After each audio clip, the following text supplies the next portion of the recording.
우울해서 오는 젊은이들이 공통적으로 던지는 질문은 여러분 뭔지 아십니까? 제가 이상한 사람인가요? 제가 이상한가요? 하는 질문을 공통적으로 던집니다. 제가 이 대답을 해주면 많은 학생들이 울어요. 누구누구 씨는 이상한 사람이 아니고요. 사람이에요. 50 나는 재밌게 살기로 했다의 저자 이소원입니다.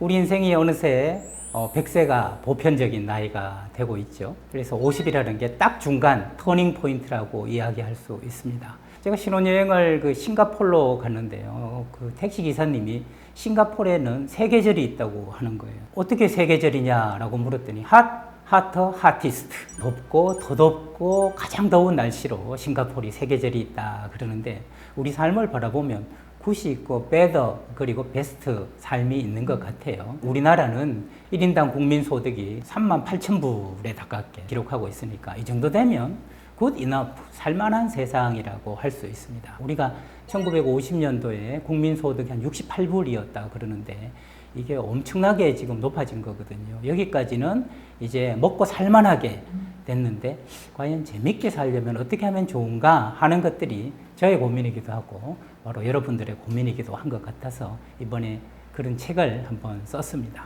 제가 싱가포르로 이제 신혼여행을 갔다 그랬는데 보타닉 가든이라는 데가 있더라고요. 근데 보타닉 가든에서 제 시선을 유난히 사로잡은 게 하나 있었어요. 그게 뭐냐 하면 한 여자분이었는데 스케치북 하나를 들고 벤치에 앉아서 가만히 조그마한 호수를 바라보면서 앉아 있는데 저희 부부가 그 보타닉 가든을 천천히 돌고 3시간이 지났거든요. 3시간이 지났는데 그 자리에 정말 그림처럼 말뚝처럼 그대로 앉아 계시더라는 거예요. 이야, 이거 좀 문화 충격이다 그런 생각이 들었어요. 공원에 가서 10분 이상 제자리에 앉아 있는 분 잘 못 봤거든요. 그리고 나서 주변을 봤더니 가만히 앉아 있는 분들이 한 분이 아니에요. 저는 신혼여행을 다녀와서 한번 저도 흉내를 내보려고 벤치에 가서 앉아 있었는데 15분 되니까 몸이 근질거려서 견딜 수가 없고 이게 뭐 하는 건가 그런 생각이 들더라고요. 그래서 그때 좀 깨달았죠. 우리가 심심한 걸 견디지 못하는구나. 어느새 그게 나한테 익숙해져 있구나. 그렇다고 SNS를 본다든지 유튜브를 본다든지 맛집을 간다든지 그러면 그 찰나는 심심함과 지루함이 없어지는데 즐거움이라는 감정이 솟아나는 것은 한계가 있고 이내 쓰러지더라. 마치 바닷물을 먹으면 목마른 것이 계속 더 갈증이 일어나듯이 오히려 재미, 즐거움에 대한 갈증이 더 커지더라. 그래서 어쩌면 싱가포르에서 봤던 그 가만히 있는 그 심심함 속에서 솟아나오는 게 재미일 수도 있겠다. 어쩌면 그것이 즐거움일 수도 있겠다 하는 생각을 하게 됐습니다. 그러다가 우연히 책을 한번 봤는데요. 프랑스의 유명한 그 건축가 이야기가 있는 거예요. 프랑스에 이제 새롭게 대학 캠퍼스를 짓고 이 캠퍼스의 과학관과 공학관 두 개의 사이 길이 없다는 게 보도블록이. 그래서 건축가, 유명한 건축가한테 보도블록을 빨리 좀 깔아서 학생들이 원활하게 다니도록 좀 해달라. 이랬더니 알겠다. 그러더니 한 석 달 동안 소식이 없다는 거예요. 그래서 찾아가서 설계도는 언제 나옵니까? 그랬더니 조금만 기다리세요. 그러더래요. 꾹 참고 기다렸는데 한 6개월이 지나도 또 소식이 없다는 거예요. 가서 또 독촉을 했다는 거죠. 학교에서 지금 보도블록이 빨리 필요하고 학생들도 지금 없으니까 이리저리 막 다니기 시작했다. 그랬더니 조금만 더 기다려라. 그래서 무려 1년 동안을 기다리게 했다는 거예요. 보도블록이 없으니까 학생들이 어떻게 되겠어요? 전부 새길로 이렇게 걸어가게 되는데 1년이 다 됐을 때 건축가가 얘기하더라는 거죠. 이제 만들어 드리겠습니다. 그리고는 학생들이 늘 다니던 그 지름길 있죠. 그 곡선의 길을 따라서 보도블록을 만들었다고 그래요. 그랬더니 그 길은 프랑스 대학에서 가장 아름다운 과학관과 공학관의 동선이 됐다는 거죠. 이것은 무엇이냐 하면 오랜 시간을 두고 관찰을 한 결과다.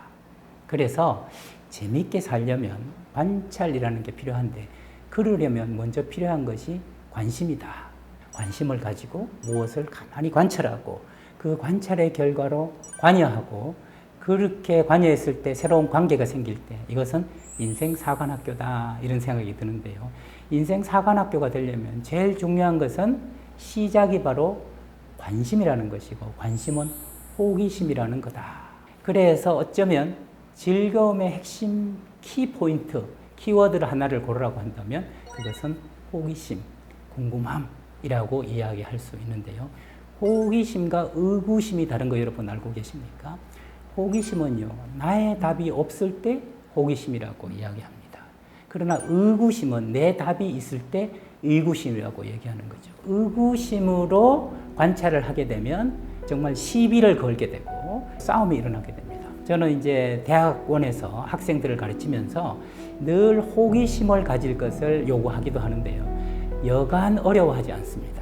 그것은 의구심을 가진 사람들한테 배웠고 스스로도 의구심을 가졌기 때문에 쉽지 않다는 거죠. 저는 한 30년 동안 한 3만 분을 관찰하면서 살아온 직업인이라고 볼 수 있습니다.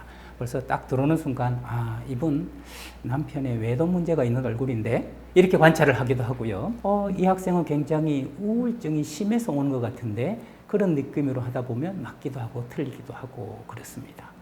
이 관찰을 상담에서 하다 보면 묘한 공통점, 패턴 같은 것을 발견하곤 하는데요. 우울해서 오는 젊은이들이 공통적으로 던지는 질문은 여러분 뭔지 아십니까? 공통적으로 던지는 질문은 선생님, 제가 이상한 사람인가요? 제가 이상한가요? 하는 질문을 공통적으로 던집니다. 그런 질문을 패턴이 돼서 공통적으로 되어 있다는 것을 발견하고 제가 공통적으로 이런 대답을 해줍니다. 제가 이 대답을 해주면 많은 학생들이 울어요. 누구누구 씨는 이상한 사람이 아니고요. 이해받지 못한 사람이에요. 이해받지 못한 사람. 그러면 그 이해받지 못했다는 얘기에 울컥한가 봐요. 그렇게 눈물을 짓습니다. 이해받지 못했다는 말은 다르게 말하면 누군가 당신을 깊이 관찰한 적이 없다.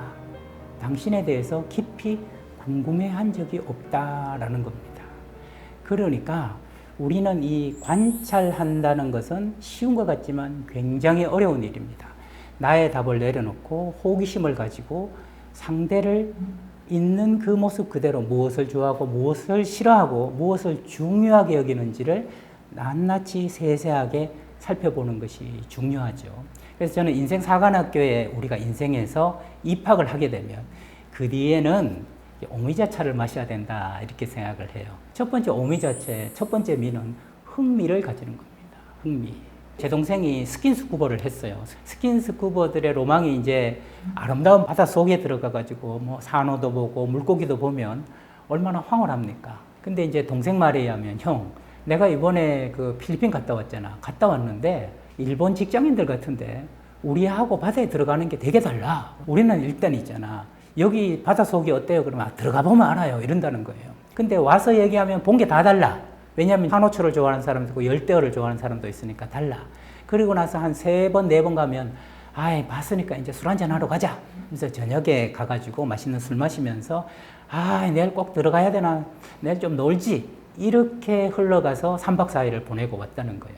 근데 그 옆에 왔던 그 일본 사람들 10여 명은 들어갔다 나오는데 그렇게 말이 많더라는 거예요. 일본어를 마침 하는 사람이 있어서 당신들은 누구냐라고 물어봤더니 우리는 여기 오기 위해서 50번 동안 계속 연구회를 한 사람들이다 라고 이야기를 하더라는 거예요. 그 한 주를 필리핀 그 스킨스쿠버를 하기 위해서 이 사람 스킨스쿠버 팀들이 10여 명이 매주 모여가지고 그 바다의 지형은 어떻고 산호초의 특징은 뭐고 열대어는 어떻고 물살은 어떻고 이때 들어가면 이런 풍경이 나타나고 이 공부를 축지하고 한 것이죠. 그랬기 때문에 이 사람들은 똑같은 산호초를 보면서도 전혀 다른 느낌을 가질 수가 있었다라는 거죠. 그래서 흥미를 가진다는 것은 정말 호기심을 가지고 깊이 들여다 보려고 한다는 거죠. 오미자차 중에 이미는 뭐냐면 뭔가에 대해서 음미를 하게 된다. 50주 만나서 계속 그것에 대해서 생각을 하는 것처럼 내가 관찰하고자 하는 것에 대해서 숙고하고 음미하게 된다는 거죠. 그렇게 음미하게 되다 보면 내가 어떤 행동을 하게 될 때 거기서 의미를 찾게 된다. 이런 거구나. 그냥 텀벙텀벙 들어가는 팀과는 다르게 내가 공부했던 것 중에 맞는 거, 틀리는 거. 그럴 때 의미를 찾으면서 실제 바다는 연구한 것과 다르구나. 의미를 찾을 때 생기는 게 바로 재미라는 거다. 이게 재밌네. 그럼 이런 재미가 반복된다면 그때 생기는 게 취미라고 할 수 있다. 그래서 우리는 흥미에서 시작한 것을 음미하면서 그 다음에 여기서 의미를 찾고 의미에서 재미를 느끼고 이게 지속될 때 취미로 이어질 수 있다라는 겁니다. 우리는 얼핏 생각해 보면 재밌게 살려면 또 돈만 많으면 되지 않냐? 뭐 제주도 여행 가고 비행기 타고 해외여행 가고 그럼 재미 아니야? 뭐 딴 거 있어? 그런데 감각적으로 즐거운 것은 마치 밤하늘에 수놓는 불꽃놀이처럼 감탄에 불과하지 순간적으로 사라진단 말이죠. 이것이 정말 감정적으로 즐겁고 그 다음에 내 존재 자체로 즐겁고 재밌으려면 반드시 숙고하는 과정, 숙성시키는 과정이 필요하다. 그것은 내 답을 없애고 흥미를 가지고 음미하면서 거기서 의미를 찾고 재미를 찾아서 지속하는 이런 것이 취미로 될 때 인생 후반부에 대미를 장식하지 않을까 저는 그렇게 생각해서 오미자차 플러스 원미 하면 우리 이것이 대미를 장식한다라는 생각을 하게 되고요. 여러분들도 더 재미있는 세상 인생 후반부에 맞이하시길 빌면서 오미자차 이야기는 여기서 마무리하도록 하겠습니다. 고맙습니다.